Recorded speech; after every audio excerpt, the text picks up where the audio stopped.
పాత క్వశ్చన్ అడుగుతున్నారు.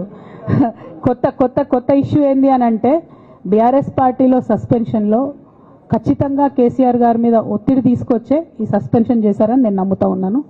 ఒక్కొక్కసారి ఏమవుతుందంటే చిన్న చిన్న వ్యక్తులు బాగా నడుస్తుంది, పరిస్థితులు సందర్భాన్ని బట్టి పెద్ద పెద్ద వ్యక్తులు కూడా కొన్ని కఠినమైన నిర్ణయాలు తీసుకోవాల్సి వస్తుంది. కేసీఆర్ గారు ఈ నిర్ణయం ఎందుకు తీసుకున్నారో అని అడిగేంత పెద్దదాన్ని కానీ అంత రాజకీయ అనుభవం కానీ నాకు లేదు. సో వారు తీసుకున్నటువంటి నిర్ణయాన్ని నేను శిరసావహిస్తాను.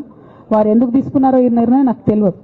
కానీ నాకు ఒక సమస్య ఉంది, నేను రాసినటువంటి లెటర్ లీక్ అయిందని చెప్పి 100 రోజులైంది. ఆ సమస్య జరిగి 100 రోజులైంది. ఆ 100 రోజుల కన్నా ముందు కూడా నా మీద వివక్ష కొనసాగిందని ఇవాళ నేను మీకు ఎగ్జాంపుల్స్తో సహా చెప్పే ప్రయత్నం చేశాను.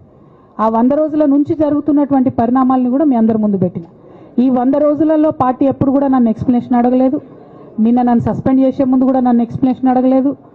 ఇంకా చెప్పిన కదా, విచిత్రమైన విషాదం ఏంటంటే సడన్గా డిసిప్లినరీ కమిటీ పుట్టుకొచ్చింది. సడన్గా ఈయన రవీంద్రరావు అంటే దాంట్లో సంతకం చేసిండు. ఆయననే సార్ని తిట్టిండు మళ్ళీ మొన్న ఎలక్షన్ ఓడిపోయినప్పుడు. సో ఈ అన్నీ చూసి నాకేమనిపిస్తుంది అంటే చాలా ఒత్తిడిలో చాలా ప్రెషర్ పెట్టి సార్తో చేపించారని నేను అనుకుంటున్నాను.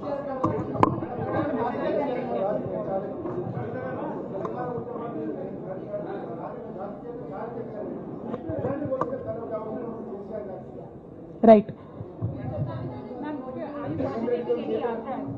I got your question, ma'am. I got your question.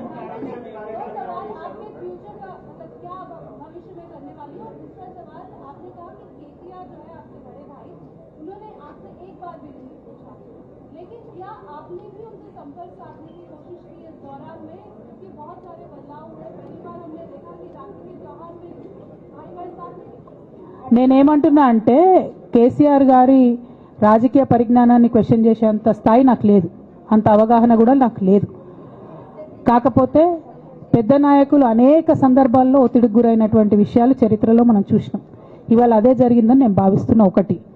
2, నేను ఈ లేఖ అనేటటువంటిది రిలీజ్ అయిన తర్వాత ఎప్పుడు కేసీఆర్ గారికి కొంచెం ఇబ్బంది జరిగినా, అది కాళేశ్వరం కమిషన్కి వారి పిలుపుకొచ్చినా, 2 సార్లు వారు యశోద హాస్పిటల్కి వచ్చినా, నా చిన్న కొడుకు అమెరికాకి తీసుకెళ్లే సందర్భమైనా నేనే వారి దగ్గర పోయినా. నాకేం బేషణం ఉంటుంది, ఆయన మా నాన్న కదా.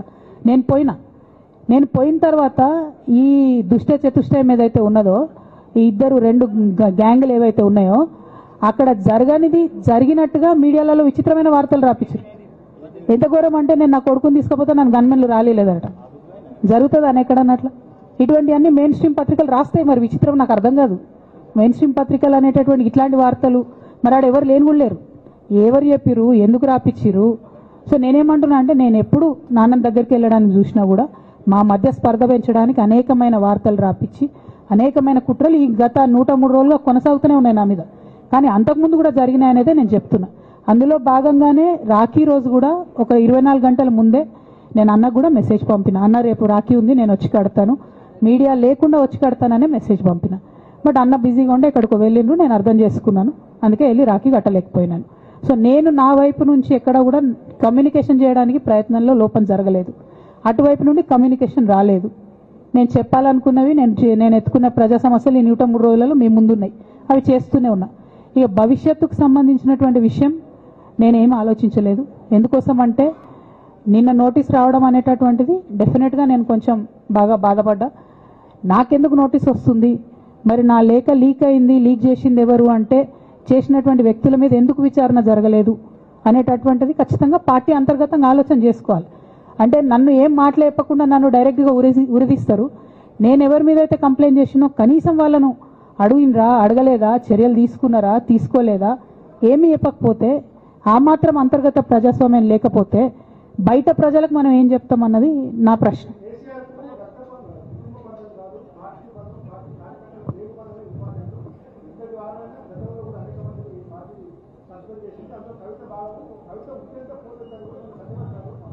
నేనేమంటున్నా బ్రదర్, వాళ్ళందరికీ ఏది చెప్తే స్క్రిప్ట్ రాసిస్తే అది మాట్లాడతారు, దాంట్లో ఏముంటుంది.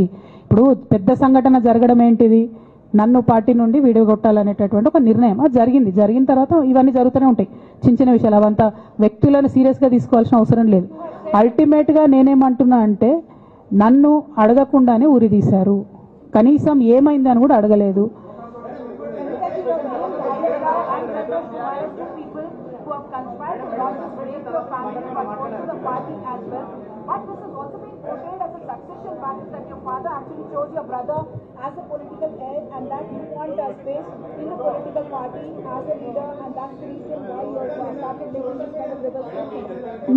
మేడం లోగో తీసాను మేడం. నేనేమంటున్నా అంటే నేనేమంటున్నా అంటే ఇప్పుడు నేను మాట్లాడే ప్రెస్ మీట్ చూస్తున్నటువంటి రాజకీయ నాయకులకు కావచ్చు, బీఆర్ఎస్ పార్టీకి సంబంధం లేని వ్యక్తులకు కావచ్చు, వాళ్ళకి ఇది ఒక ఎంటర్టైన్మెంట్, ఇది ఒక వార్త. కానీ నాకు నా లైఫ్, మా బీఆర్ఎస్ పార్టీ కార్యకర్తలకు వాళ్ళ లైఫ్. సో నేను చాలా తీవ్రమైనటువంటి బాధలో గంభీరంగా ఉండి మాట్లాడేటటువంటి ప్రయత్నం చేస్తున్నాను. నేనేమంటున్నా అంటే కుటుంబంలో జరిగినటువంటి అనేక అంశాలను నేను చెప్పను కూడా, ఎందుకంటే అది ప్రజలకు అనవసరం. అది నేను ఆ బాధను పంచుకుంటే మీరు తట్టుకోలేరు కూడా. నేను చాలా గట్టిదాన్ని, మొండిదాన్ని, దయ్యాన్ని కాబట్టి తట్టుకొని నిలబడ్డా. కానీ నా ప్లేస్లో వేరే వాళ్ళు ఉంటే తట్టుకోలేరు. సో కుటుంబంలో ఇంటర్నల్ విషయాలు నేను మాట్లాడతలేను, ఓన్లీ పొలిటికల్ ఇష్యూసే నేను మాట్లాడుతున్నా.